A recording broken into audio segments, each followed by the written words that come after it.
that, you will be with me and let me know that you're with me. And so they did, and I said, I can go back if you'll be with me forever. And they said, we are, and then I was back. And when you were back, what was your circumstance? I was like a fish out of water, gasping for air, and the pain that I had been in earlier was, I was returned right back to that same messed up body. And I was gasping for breath, and immediately the nurse who'd been in the room a little bit earlier came back into the room and said, a doctor has arrived at the hospital and we're going to take you to surgery. And they evicted my wife from the room and they prepared me for surgery. And as I passed her on the gurney on the way to surgery, I looked at her and I said, everything's going to be good from now on. And she just cried more because she thought, this is like some, brave words. She didn't realize that I really meant that. Right. And when I was in the recovery area after the surgery, this was now on Sunday morning, she came and saw me, and she said, Howard, and I said, it's all love. And she said, I love you. And I said, I know you love me, but I said, it's all love. And she said, well, there's people that love you. And I said, I know there's people that love me, but you don't understand. It's about love. That's what it's all about. Mm-hmm. And she said, oh, that's nice, dear. And I said, it's huge. I said, it's bigger than the whole ocean, and you've got to go into the ocean to experience the love.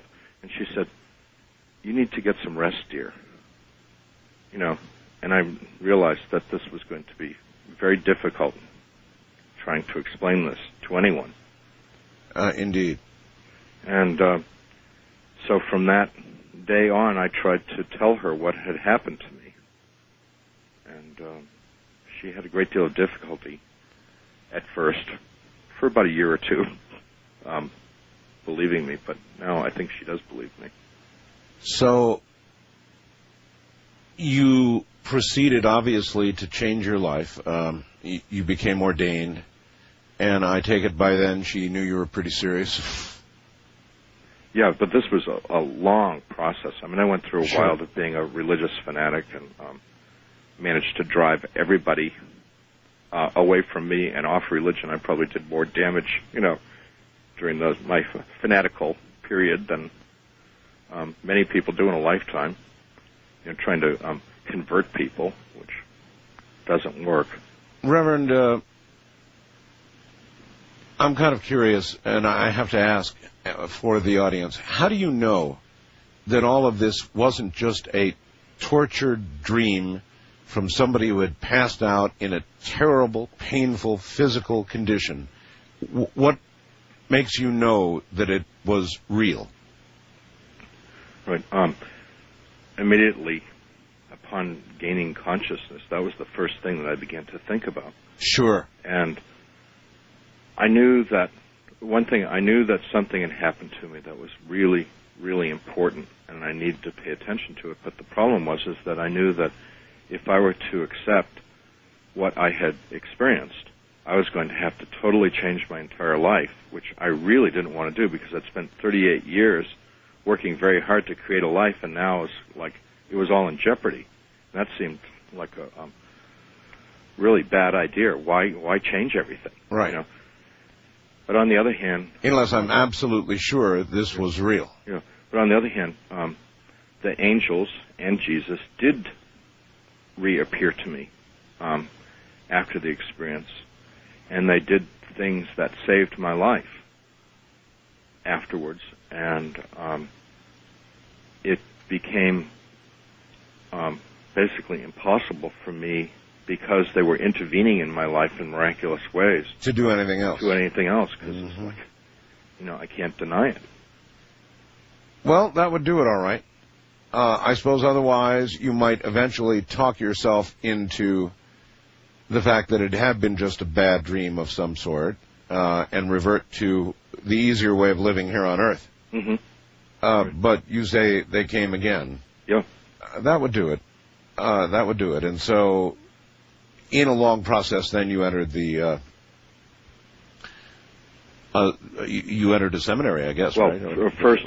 First I discovered church and was in church for a while and thought that church was made up of a bunch of fumbling, ordinary human beings, but they were pursuing something really worthwhile, and over a period of years decided I really wanted to be a part of that.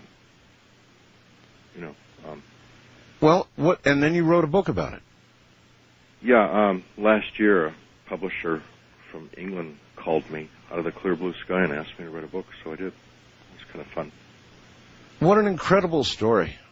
Absolutely an astounding story. And I've never heard anybody tell one like it. I want to thank you for being here tonight, and I'm probably going to sit and talk to my audience about this now and see what they have to say, but it's a remarkable story. And by the way, again, your book got 5 stars at Amazon.com. Oh, that's great. I didn't know that. Oh, well, I just took a look myself. It's very well reviewed, Reverend. So, listen, thank you for being here tonight. Thank you for telling the story. And as I told you, I'm getting reactions on the computer, wild reactions in every direction. I imagine we're going to get that on the phone, too. So, bless you, and thank you for being here tonight, sir. Thank you, Art. It was a real pleasure talking with you. Good night. We'll be right back. The moonlit wings reflect the stars that guide me towards salvation.